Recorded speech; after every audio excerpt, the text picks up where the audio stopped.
Question दिया है most stable resonating structure of, ये आपका कार्बोकेटायन डला हुआ है भाई, इस कार्बन के पास में पॉजिटिव चार्ज है, ये कार्बोकेटायन हो गया, ठीक है।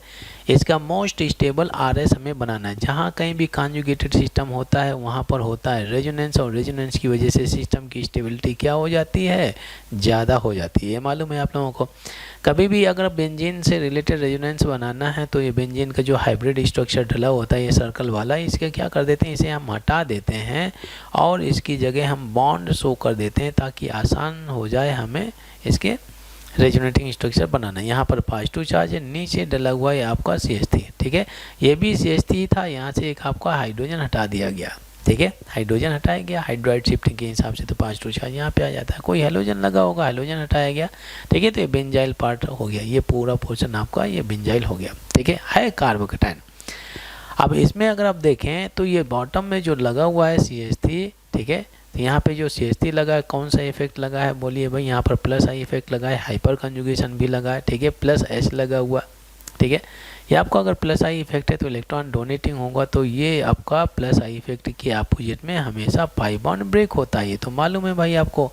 तो यहाँ पे क्या हो जाएगा, टेल में हो जाएगा पॉजिटिव, हेड में क्या होना चाहिए, नेगेटिव हो गया। यहाँ पर भी टेल में होगा पॉजिटिव, हेड में क्या हो जाएगा, नेगेटिव हो गया। अब देखिए यहाँ पर अगर पुराने बॉन्ड टूटे हैं तो नए बॉन्ड बनेंगे, ठीक है। ये पॉजिटिव नेगेटिव बॉन्ड बनाएगा, ऑफ कोर्स बनाएगा, ये पॉजिटिव नेगेटिव बॉन्ड बनाएंगे, ऑफ कोर्स ये बनाएंगे। तो देखिए आपका जो RS मिलेगा हमें, तो यहाँ पे अगर आप देखें ये CH3 ज्यों का त्यों रखा हुआ है और यहाँ पे आ गया एक पॉजिटिव चार्ज, ये बॉन्ड बिल्कुल सुरक्षित रखा है।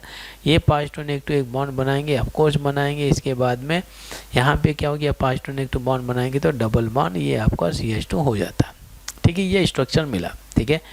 तो ये स्ट्रक्चर में अगर आप देखें तो कितने पाई बॉन्ड आ गए, 3 पाई बॉन्ड आ जाते हैं, ठीक है। और ये सबसे ज़्यादा स्टेबल माना जाना चाहिए। अच्छा एक चीज़ और भी आप नोटिस कर सकते हैं कि जो आपका A है, A में ये कार्बोकेटायन, ये भी कार्बोकेटायन, ये कार्बोकेटायन, ये कार्बोकेटायन है, बट ये कौन से डिग्री का कार्बोकेटायन है डिटरमिन कर सकते हैं क्या, ये 2nd डिग्री का कार्बोकेटायन है, ये कौन सा 3rd डिग्री का कार्बोकेटायन। इसमें C में अगर आप देखें तो ये आपका कौन सी डिग्री का कार्बोकेटायन, आपका ये 2nd डिग्री का कार्बोकेटायन लिख जाए भाई।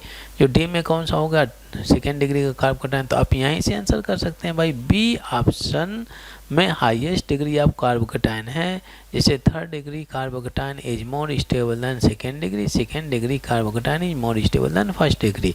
तब यहाँ से जस्टिफाई कर सकते हैं। वैसे भी जब मैंने इसका RS बनाया तो हमें ये स्ट्रक्चर मिल रहा है कि ये स्ट्रक्चर B कंपाउंड के साथ में कंपेयर का मैच कर रहा है, ऑफकोर्स मैच कर रहा है। ये आपका 3rd डिग्री का कार्बोकेटायन यहाँ पर भी डला है, 3rd डिग्री का कार्बोकेटायन, ठीक है ना भाई।